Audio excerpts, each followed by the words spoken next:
Hello सांग मैंने मोर आउ गोटे स्टडी ब्लॉग को आपण मानक बहुत सारा स्वागत। किसी दिन हम स्टडी ब्लॉग आनी पार नी कहीं मुझे निजे पढ़ू तो नी देखी आपको कौन तो ये मुझे 2 दिन कंबाइन करके आपको देखी देती। तो मुझे फास्ट स्टार्ट करी एथरक ओडिया ग्रामर कर सब करी आसिक कृदंत आ तद्धित पाखे मो मुंड आ कम कलानी तो ताकू बंद कर थोड़ी मुझे स्टार्ट कली सोशल स्टडीज पढ़ा ताकू टिके मो हिस्ट्री हेरिका पढ़ी तार बस PYQ गुड़ाक 2-3 वर्ष खंडे प्रैक्टिस करके रखीदेली। आ मोर एत जो से कान बिंधा है थंडा है जे आ किसी भी कर पारे 2-3 दिन खंडे पाठ ही पढ़ी पारे। तापर यहाँ स्ट्रेट थिला गुरुवार दिन से दिन टी मो देह भल लगुला पु भी मो पाखे आसी नंडसंड होता। मुझे चूड़ी पुड़ी पिंधि पूरा बोहू हो बसी कहीं मुझे आम शाशुर गाँव को माने पूरा मो शाशुर शाशुघर को मुझे सेठू आसिक मुझे CDP पढ़ाई का मनस्थ कली आ धरिकी बसली। मुझे केवल यूनिट 2 और 3 रो ही नोट बन CDP रो मुझे अलता भी लगे आपको देखा मो पो गोटे देखो से कौन कर डब्बा मुंडे पुरैकी तो किसी CDP मु पढ़ी सारा पर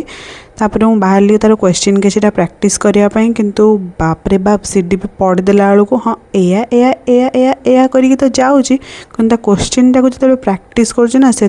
हालत टाइट हो लगुच ना मोर प्रिपरेशन एजाएं भी।